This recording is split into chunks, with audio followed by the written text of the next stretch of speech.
Welcome back. It's Swing Pass, Wednesday, March 22nd. I'm Adam Ruffner and joined as always by Daniel Cohen.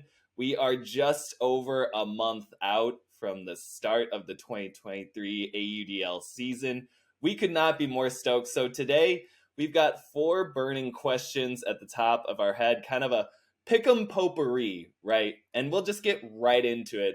Kind of the real, I think, burning smoke of the offseason between two teams who have just been engaged with some of the biggest moves, DC and LA.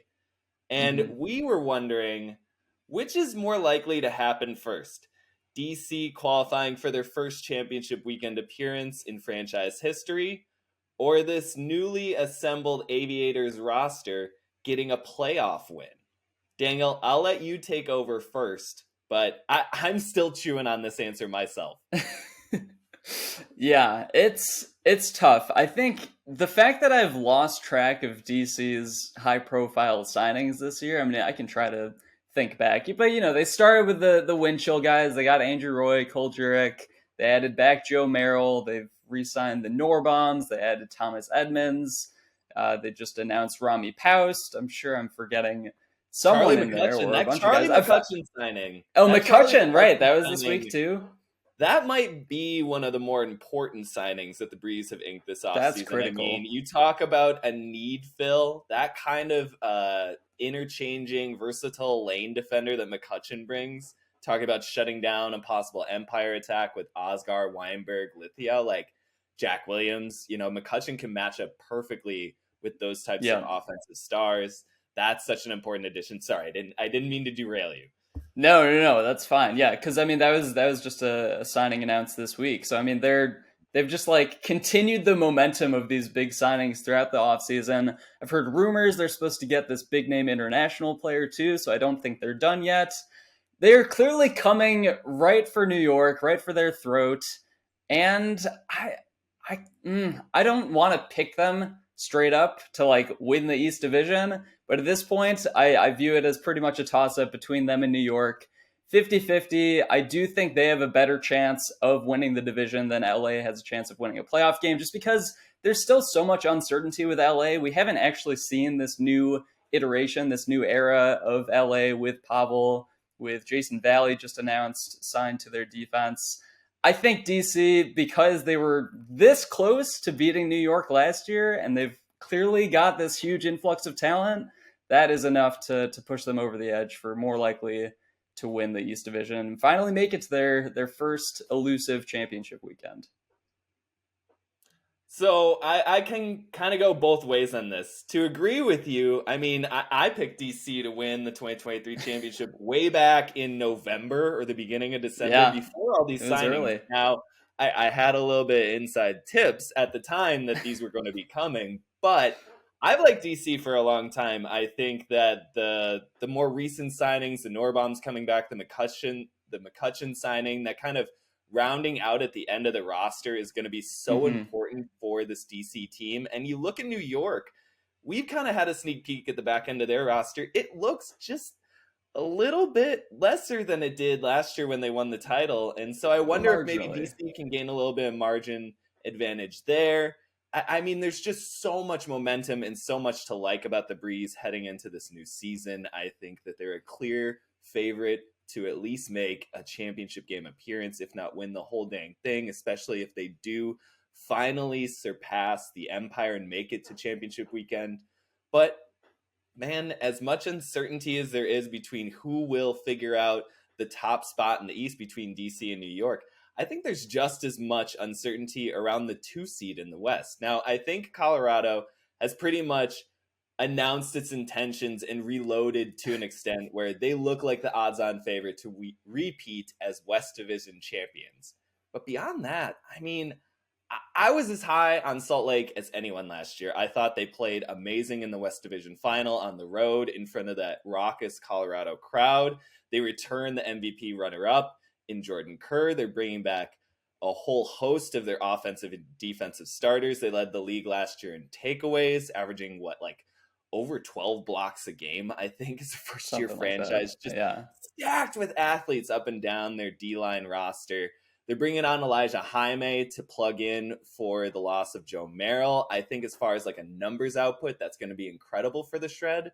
But there's a couple names that they're not bringing back, or at least they haven't announced so far. And at the top of that list is Joel Clutton and Ben Green, arguably two of their best defenders from last year. They also lost Garrett Martin, a starting D-line rotation player for them last year. He's going back to Seattle, where he was so good in 2021. There's just, I don't know, there's a lot of questions for me all of a sudden about this Shred team. I think they're going to be right in the thick of the playoff race, no doubt about that, but kind of where they end up, I don't know. San Diego looks like they're going to be bringing back the same core that has helped them make perennial playoff appearances over the past several seasons. They've probably got a little bit of chip on their shoulder. I was rewatching that playoff game between the Growlers and the Shred again recently. You know, the Growlers fell behind big early, but they kind of rallied and came back in the middle portion of that game. I think they're going to have something to prove after Salt Lake kind of came in last year and took a lot of their thunder. And then there's this LA team. They bring on Pavel Giannis. They bring on Daniel Brunker. They've got Jason Valley and Chris Mazer on board now. They brought back Zach Shackner. They had a nice core that played well together last year that I think is only going to improve heading into 2023. I kind of like LA winning a playoff game. I even kind of like them maybe hosting a playoff game this year with the uncertainty in the West. I mean, not only is there kind of this improvement of LA, Oakland just signed a Team USA stud in Mac Hecht. They're going to have one of the best throwing lineups in the West Division. They started 0-5 last year. It'll be interesting to see if they can get a little bit more going in the first few games this season, if they get a little bit more confidence and chemistry. They have a lot of interesting pieces. They're going to be challenging teams. All of this is to say, it's once again going to be our favorite phrase, a wild, wild west this year. Oh, and I think that in that kind of chaos, a person as disciplined as Pavel Giannis is going to drive a team like LA maybe a little bit above where we expect them to be, right? Like chaos is sort of a ladder for him. And he showed that in the Central Division over the past couple of seasons where that division got totally displaced from the reign of the Radicals into whatever it is now. And we'll get to them in a second, the Central Division contenders. But I don't know. I like LA. I like this kind of chirpiness that they've got online. They've got this identity all of a sudden that I think that they had in pieces in the past, but with the lack of winning, it was hard for them to fully assemble. I think that they're seeing a little bit more promise in the future. And I gotta say, for as good as all of the DC additions have been, for as much as I like them in my heart of hearts, it's New York, man. You gotta take it from them. Like, we can't keep running into these hypotheticals about what's it gonna take to beat New York.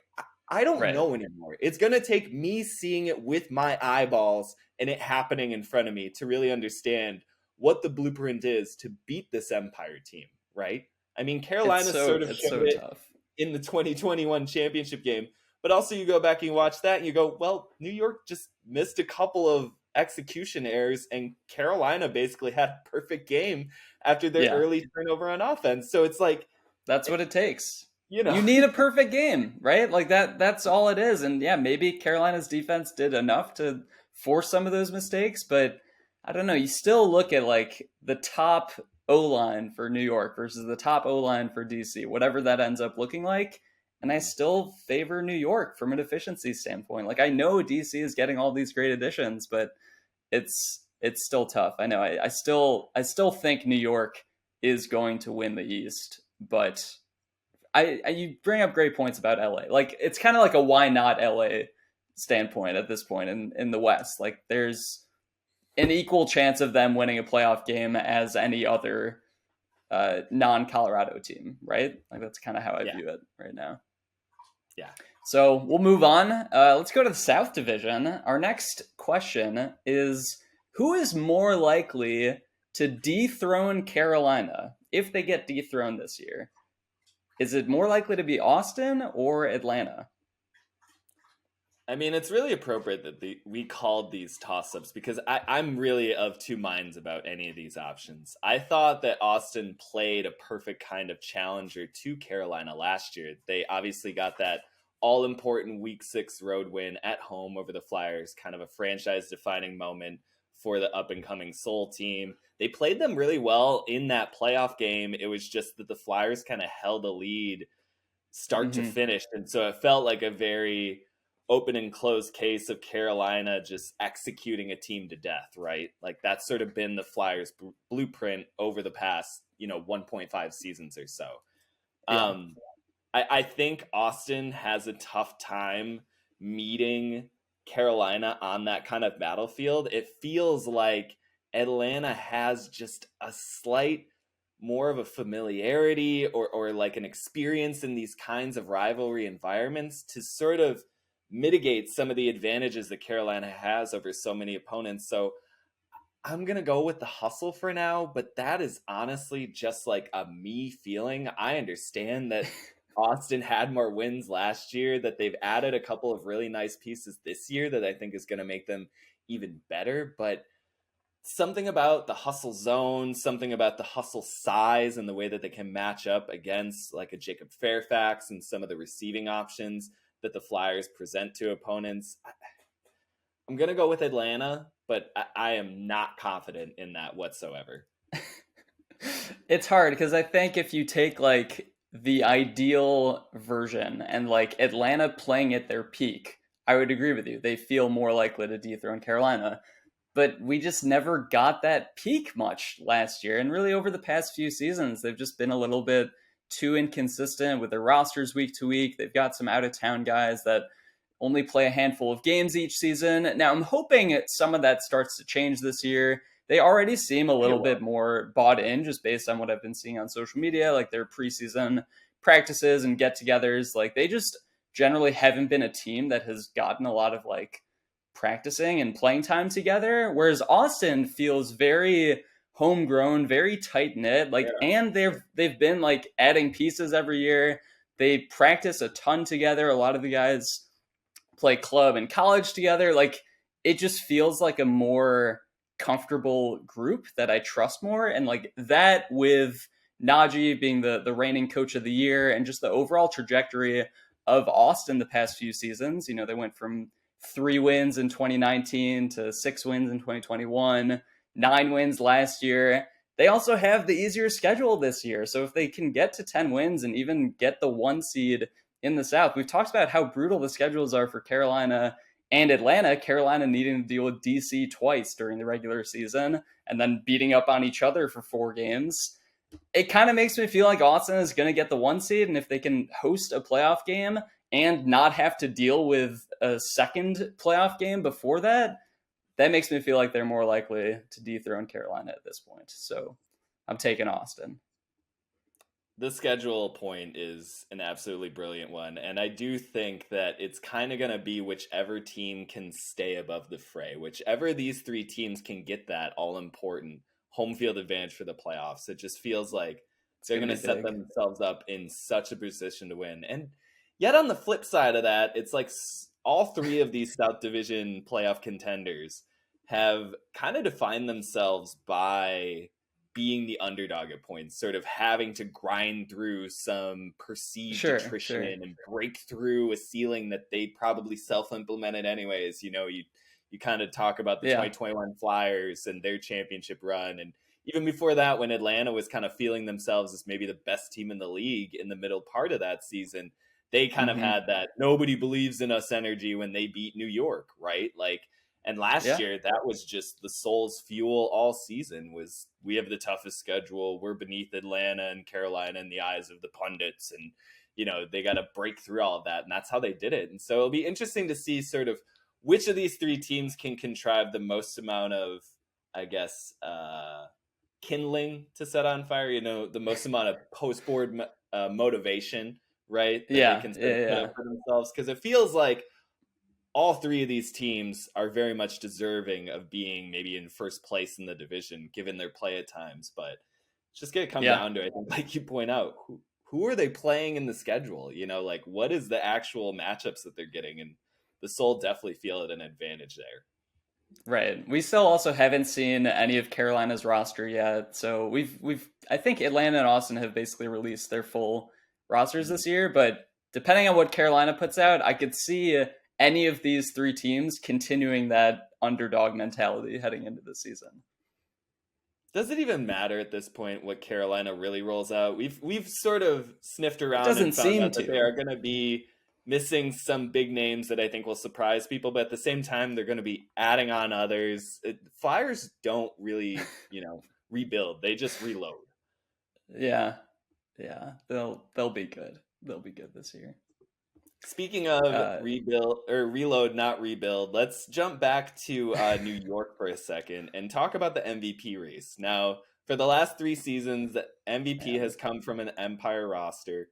2019 and 2021 were the back-to-back crowns for Ben Yacht, and then this last season was Ryan Osgar, and odds on the best offensive performance season from an individual in league history. The question is, going into 2023, do you take another Empire player as a favorite for MVP, or do you want the field, as in the 500-odd players that are elsewhere in this league? I mean, it feels like a lame and boring answer, but I'm going to take an MVP from New York repeating this year. It's, I'm going by history at this point. It's been each of the past 3 seasons. And I think it's really like either of Ben Yacht or Osgar I could see winning it this year. The thing I hesitate with is that it's kind of like, it's not an unwritten rule, but it helps when the team has a very successful season for that team's MVP to be considered for the league award, right? Like, I think if Salt Lake had made championship weekend last year, Jordan Kerr may have won it over Oscar. Like, obviously, he had an incredible season.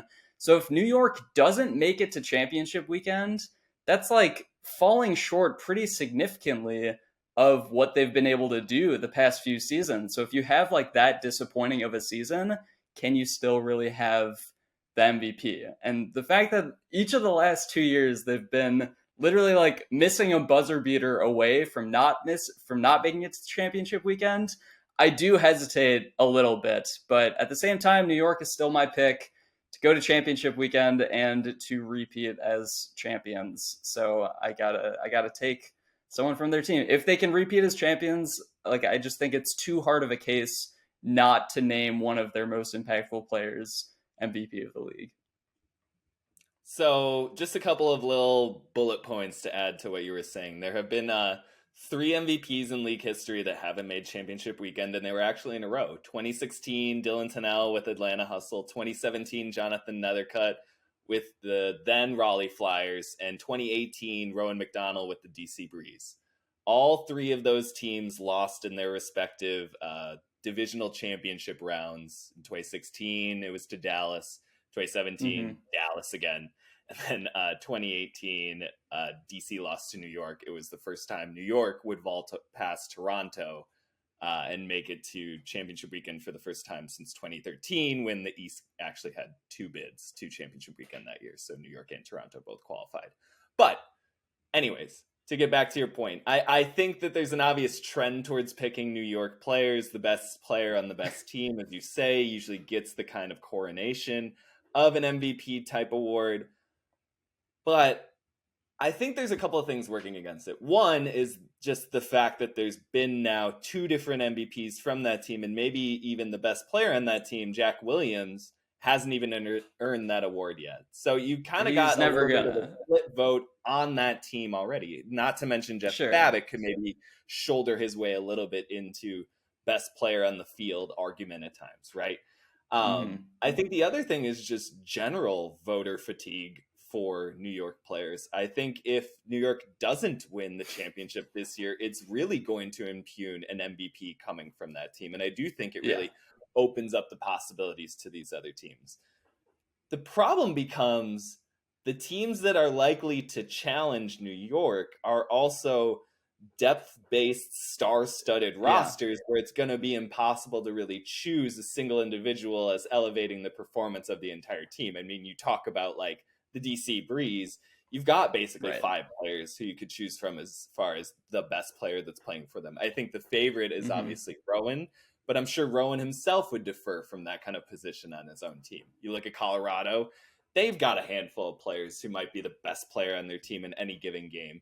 Ditto goes for Carolina. It was sort of even the problem of picking end of season awards in 2021 with them. You go 8 deep in any direction on offense or defense.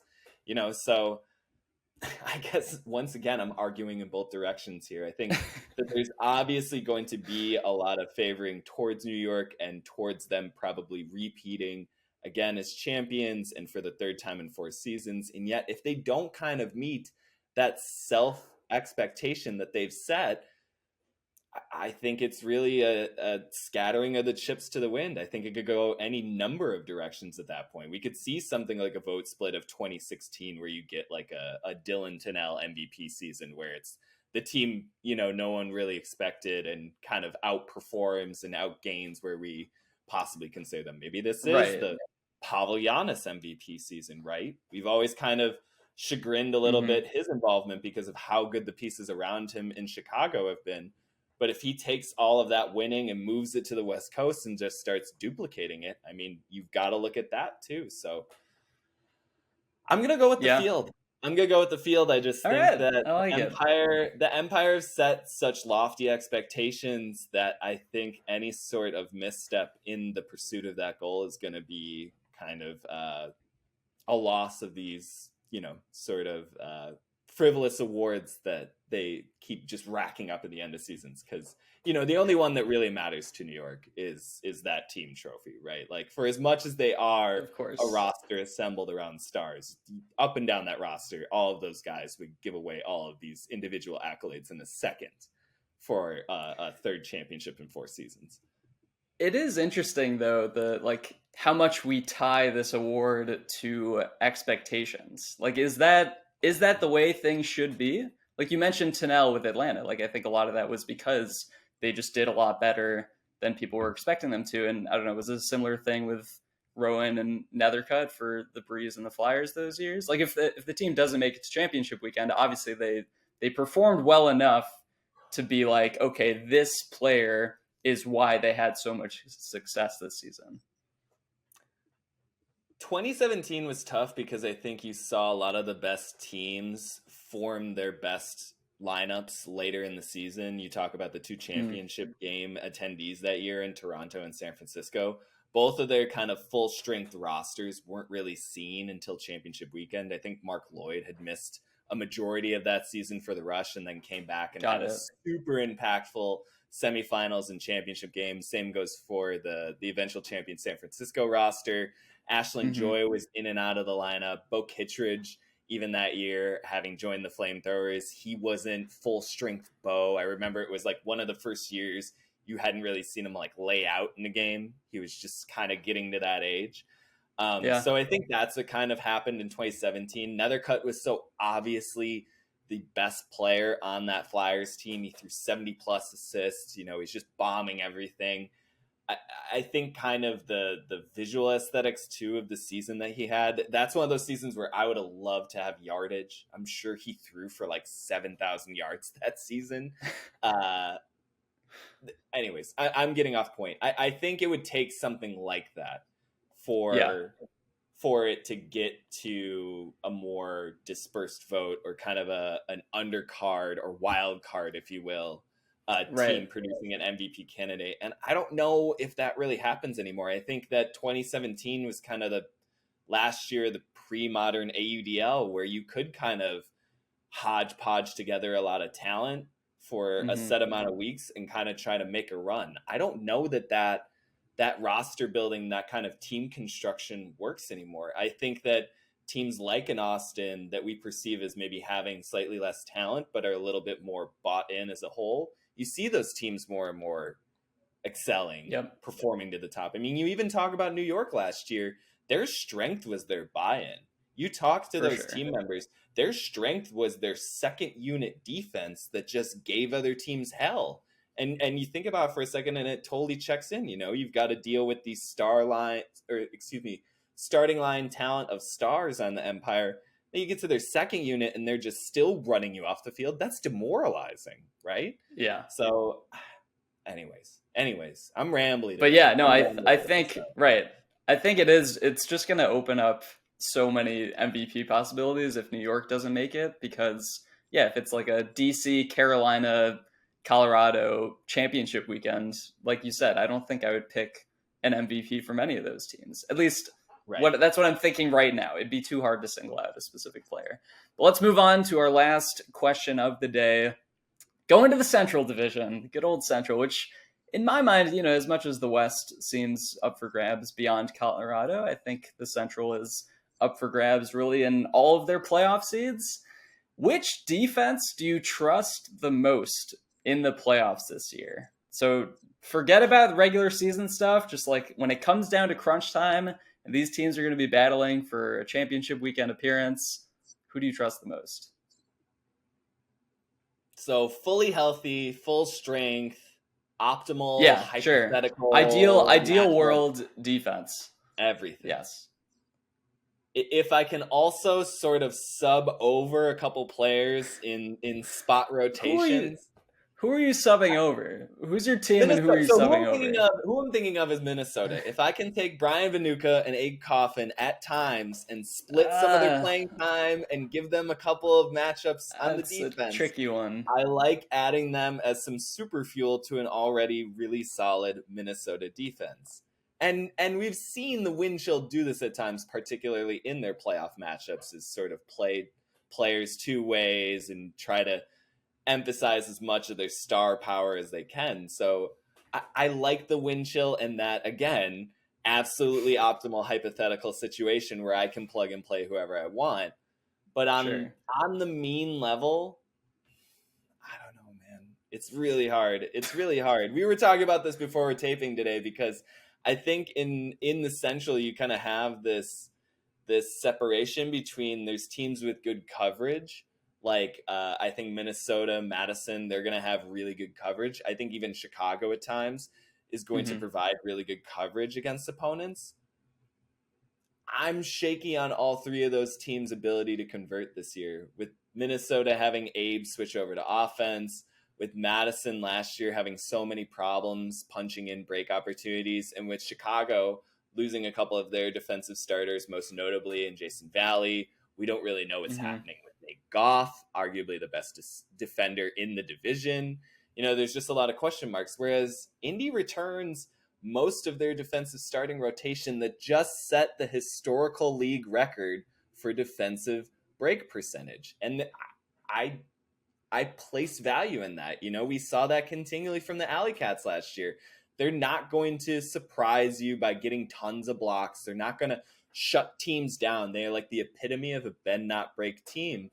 But when they get you to make those mistakes, and every team does, they're probably going to score in it. They were converting like 67% of their break opportunities last year. They were in the same ridiculous. They were in the same strata as New York's record-setting offensive conversion rate. Like, it was silly. And so, I mean, their conversion rate was better than DC's offense, for example. Right. It was the second best unit. Yeah. Second best unit, period. Offense or defense. The Indy D-line.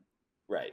And a lot of that was very, very heady substitutions, getting the O-line on to convert after a little bit of stoppage or whatever. Like that was really good coaching, and really good situational ultimate from the AlleyCats. And obviously we can expect some kind of regression this year, right? Like something has to happen to bring down that number. It was just so otherworldly. And at the same time, like Xavier Payne was great at leading their counterattack. Jake Fella continues to look stronger and stronger each year he comes back from that Achilles injury from a couple years ago. Like AlleyCats are one of those teams, as much as you might not maybe want to put some of their stars in the same footing as Minnesota, Madison, Chicago, the general core of their roster continues to be at the top end of this division and continues to uptick slightly in improvement. And that trend extends to their defense. So I guess all of this is to say right now, Indy. I like Indy's defense in a situational environment right now. I think Madison is obviously there. There's been some talk of them returning some of their D-line starters after spelling them on offense last season in Kevin Pettit-Scantling and Sterling Kanaki, but like Mm-hmm. until sort of Madison regains their historical defensive form, I think right now, looking at these rosters, it's Indy that's giving me the most amount of confidence. I don't know that I would pick Indy's defense as being the best in the division, especially from like a coverage standpoint, but they know how to play together. They know how to get breaks. And at the end of the day, that's what you need from a defense, right? It's hard because, Indy's, like we said, their D-line conversion rate was nuts. But their opposing O-line conversion rate, it's basically like how often they got the offense to turn the disc over. That was like, I don't know, maybe 15th best in the league, like somewhere in that range, like bottom 10, I think. So like that's my worry with them, where they just don't have like that many playmaking athletes that are forcing that many turnovers. I agree with you. When they get a turnover, I trust them the most to convert that, especially with Minnesota. And the Minnesota point, by the way, like Bevon and Abe, I think part of what has made their defense good last year and prior years with Bevon is the ability to move guys around like that.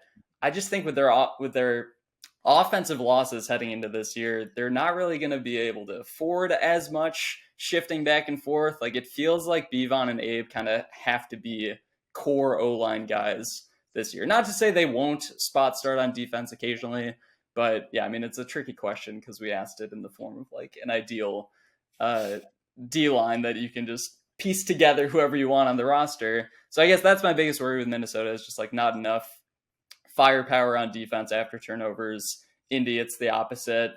Madison, to me, feels like they're kind of in the middle, right? Like the point I keep coming back to is the fact that they have never ranked outside the top 10 in defensive efficiency. Their D-line conversion rate, while it wasn't great last year, it was still better than their O-line conversion rate. It was right around like 50%. Both of them were.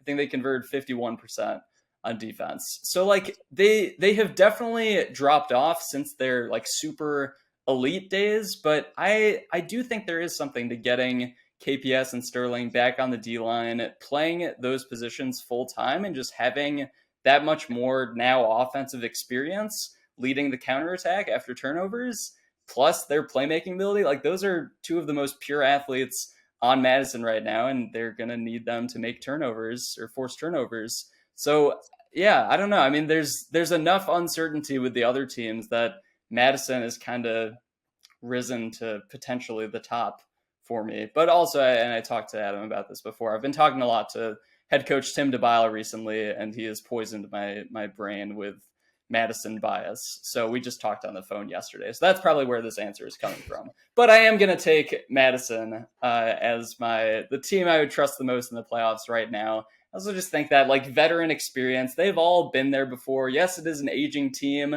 but that means experience, right? Like they know what it takes to win these big games and play in the biggest moments.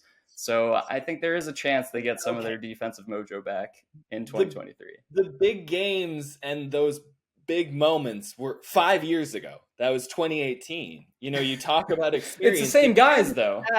The experience has same been guys. 6 and 6 seasons and missing the postseason. Like, it's one of those things where I hear you, but I think that all the points you make are very, very good. It's that thing of, and I live here, right? Like it's being told that this is going to somehow change when it's literally the same lineup that it's been for years. And not to say that, like you say, like Kanaki and KPS aren't super effective in their roles on defense, but these aren't players who are trending into their prime. They're starting to trend a little outside of it. And especially in defensive roles, you need some of that just sprightly energy on defense. And two of their best young defenders from last year are either gone in Matt Tucker, who is no longer on the team and led the team in takeaways last year, or Jake Reuben Miller, who's coming back from a serious injury. They need a fully healthy Reuben Miller.